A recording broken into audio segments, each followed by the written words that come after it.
Magandang araw mga kaibigan. Bigyan natin ng reaction opinion itong post ng GMA News. Pahayag ito ni Petron Chairman Ramon Ang. Nag-promise siya na hindi daw siya o ang Petron magsamantala, hindi daw sila kikita ng masigit pa sa normal. Tapos hinamon niya ang administrasyon, gobyerno, kung gusto nila, bilhin nila ang Petron mula sa kanya. Hindi daw kikita ng sobra. Kumita na nga. Ito, pakinggan natin siya. Public service ito. And I promise the public, we will not take advantage of this fuel crisis. Hindi kami kikita ng mahigit pa sa normal. And I'm willing to even lower the income. Paliwala sa akin income. In fact, sabi ko nga yung gusto ng gobyerno, pwede nga ng gobyerno bilhin niya pero sa akin, gusto nila, mas magaling sila magpatakbo di ba? So, in short, you have my 100% cooperation na tutulungan yung mga kababayan natin. Sorry, sabi lang. Sa pag-ito, you're willing to lower the income for the public service ito. Ulitin natin. I promise the public, we will not take advantage of this fuel crisis. Hindi kami kikita ng mahigit pa sa normal. And I'm willing to I don't know sa inyo Ako hindi ako naniniwala. Nag-take advantage na nila. Sa paningin ko, tama yung sinasabi ni Senator Marcoleta na ang stock 50 to 60 days o 46 days yung to be exact nung nag-hearing yung Senado. Sinabi ng DOE, crudo stock 46 days. Ibig sabihin, nandun na yung stock. Nabili nila nung nakaraan pa, nung wala pang gera. Nandyan na, naka-stock. So, ang tanong ni Senator Marcoleta na hindi masagot-sagot ng taga-DOE, bakit biglang naging 110?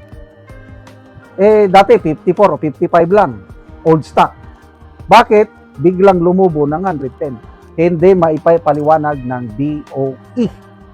Kaya, ang estimate ni Senator Marcoleta, itong mga oil companies, lalo na itong big three, Petron, Shell, Caltex, kumikita ng 3 billion pesos per day. Yan ang presentation ni Senator Marcoleta sa pagdinig sa Senado. Prove me wrong, sabi niya sa mga DOE. Okay, kung mali yung data ko, prove me wrong and I'm willing to apologize. But give me evidence na mali ako. Wala, tahimik yung mga ano. Well, sabi niya, hindi kami magsasamantala.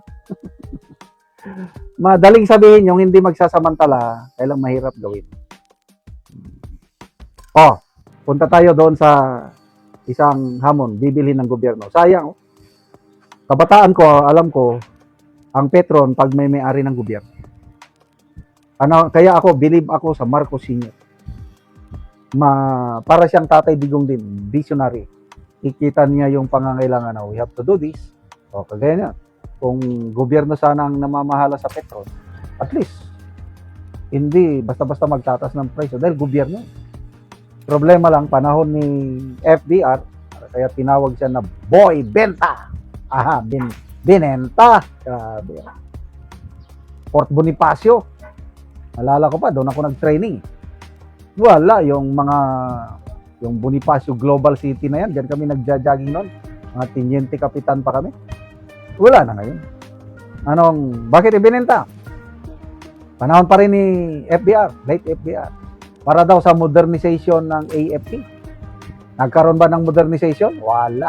Kaya nasayang yung pinagbentahan ng Fort Bonifacio. I don't know kung saan napunta rin yung pinagbentahan ng Petron. Lastik, itong administration na ito, magbebenta ng mga prime properties ng gobyerno para ibili daw ng langis.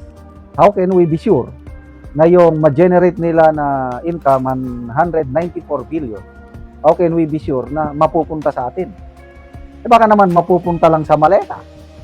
Kaya nakakatakot na po.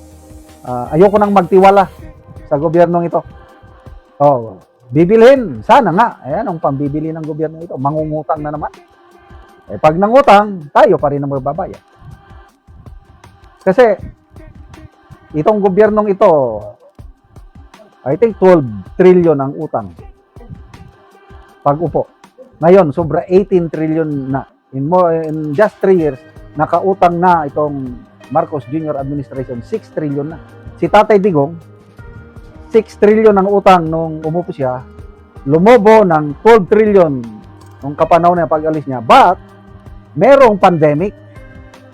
2 years tayong lumaban sa pandemic. Merong Marawi seeds o crisis. Merong bill. Kitang-kita ko yung pinaglaanan ng utang ng gobyerno panahon ni Tatay Digong. Ngayon, meron ba? I don't know sa inyo. Ako, halos wala akong makita. Yung build better more na sinasabi nila, hanggang salita lang yun. Kaya talagang budol talaga tayo. Well, again, balik tayo. Salamat po, Mr. Ramon Ang. Sana totoo yung sinasabi nyo na hindi kayo magsasamantala sa publiko. But I'm sorry, hindi ako naniniwala sa pahayag ni... Siguro ngayon, pwede na. Kasi sabi ni Senator Marcoleta, naniniwala ako, sabi niya, 3 billion per day ang kita ng mga oil companies. Eh, ilang linggo na. Di tama na. Pwede, balik na tayo sa normal. Sana naman.